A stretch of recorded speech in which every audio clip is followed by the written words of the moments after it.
Hello friends, എല്ലാവർക്കും നമസ്കാരം. പവിത്രത്തിൽ നമ്മുടെ വേദയും ശ്രീകാന്തും കൂടി വഴക്ക് കൂടിക്കൊണ്ടിരിക്കുന്ന സമയത്ത് ശങ്കരനാരായണൻ വരികയാണ്. എന്താണ് ഇവിടെ ആങ്ങളെയും പെങ്ങളും കൂടി ഒരു വഴക്ക്, എന്താ ഭയങ്കര ഒച്ചപ്പാടൊക്കെ കേൾക്കുന്നുണ്ടല്ലോ എന്ന് ചോദിച്ചിട്ട് അച്ഛൻ വരികയാണ് കേട്ടോ. അപ്പോൾ വേദ പറയും, ഈ ശ്രീയേട്ടൻ എന്നെ സ്വസ്ഥമായി ഇരുത്താനും സമ്മതിക്കില്ല, ഓരോന്നും പറഞ്ഞ് എന്നോട് വെറുതെ വഴക്കുണ്ടാക്കാൻ വരികയാണ് എന്ന് പറയുകയാണ് കേട്ടോ. അപ്പോൾ ശ്രീകാന്ത് പറയും, ഇല്ല അച്ഛാ, ഇവള് വെറുതെ ഓരോന്നും പറയണതാണ്, ഞാൻ ഇവളോടൊന്നും ചോദിച്ചില്ല എന്ന് പറയാണ് കേട്ടോ.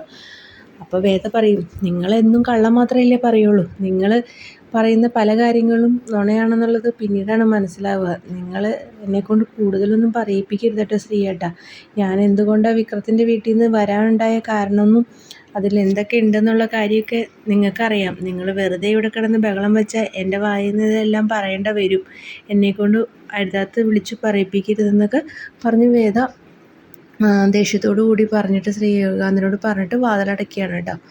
അപ്പോൾ അവൾ പോയി കഴിയുമ്പോൾ നമ്മുടെ ശ്രീകാന്ത് പോകാൻ നേരത്ത് അച്ഛൻ നിൽക്കുന്ന, ശ്രീ നീ അവിടെ നിൽക്ക്, അവൾ പറഞ്ഞതിൽ എന്തെങ്കിലും കാര്യമുണ്ടോ? നീയാണോ അവൻ്റെ വീട്ടിൽ നിന്ന് ഇവിടെ വരുത്താൻ കാരണം? നീയാണോ ഈ തരത്തിലുള്ള പണികളെല്ലാം ഒപ്പിച്ചു വെച്ചിരിക്കുന്നത്? നിനക്ക് എന്തെങ്കിലും ഇതിൽ പങ്കുണ്ടോ എന്നൊക്കെ ചോദിക്കുകയാണ് കേട്ടോ. അപ്പോൾ ശ്രീകാന്ത് പറയും, ഇല്ല അച്ഛാ, അവൾ വെറുതെ ദേഷ്യത്തിൽ ഓരോന്ന് പറയണത്, എനിക്കിതിലൊരു പങ്കില്ല, എനിക്ക് എന്താണെന്ന് പോലും മനസ്സിലായിട്ടില്ല എന്ന് പറയാണ്. അപ്പോൾ ശങ്കരനാരായണൻ പറയും, എന്തായാലും ശരി, അതിൽ നിനക്ക് എന്തെങ്കിലും പങ്കുണ്ടെന്ന് എനിക്ക് മനസ്സിലായിട്ടുണ്ടെങ്കിൽ പിന്നെ നിൻ്റെ സ്ഥാനം ഇവിടെ ആയിരിക്കില്ല, ഈ വീടിന് വെളിയിലായിരിക്കും കേട്ടോ എന്ന് പറഞ്ഞ് ശങ്കരനാരായണൻ പോവുകയാണ് കേട്ടോ. അപ്പോൾ ശ്രീകാന്ത് പറയും, വെറുതെ വന്ന് അവളോട് ഓരോന്ന് ചോദിക്കണ്ടായിരുന്നു എന്ന് തോന്നാണ്ട് കേട്ടോ.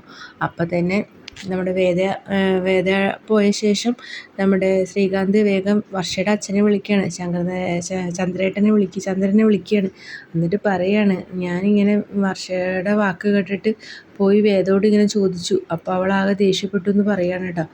അപ്പോൾ വർഷയുടെ അച്ഛൻ പറയണത്, നീ അല്ലാണ്ട് അവളുടെ വർത്തമാനം കേട്ടിട്ട് അവളോട് എന്തെങ്കിലും ചോദിക്കാൻ പോകുമോ എന്ന് ചോദിച്ച് ശ്രീനെ ചന്ദ്രശേഖരൻ കുറ്റപ്പെടുത്തുകയാണ് കേട്ടോ.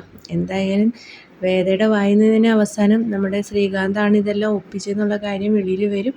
അത് കഴിഞ്ഞ് നമുക്ക് കാത്തിരുന്നതിനെ കാണാം നമ്മുടെ ശ്രീകാന്തിൻ്റെ അവസ്ഥ എന്താണെന്നുള്ളത്. അപ്പോൾ വരുന്ന എപ്പിസോഡുകളിൽ കാണാം. അപ്പോൾ നമ്മുടെ വീഡിയോ ഇഷ്ടമായെങ്കിൽ ലൈക്ക് ചെയ്യാനും ഷെയർ ചെയ്യാനും സബ്സ്ക്രൈബ് ചെയ്യാനും മറക്കല്ലേ.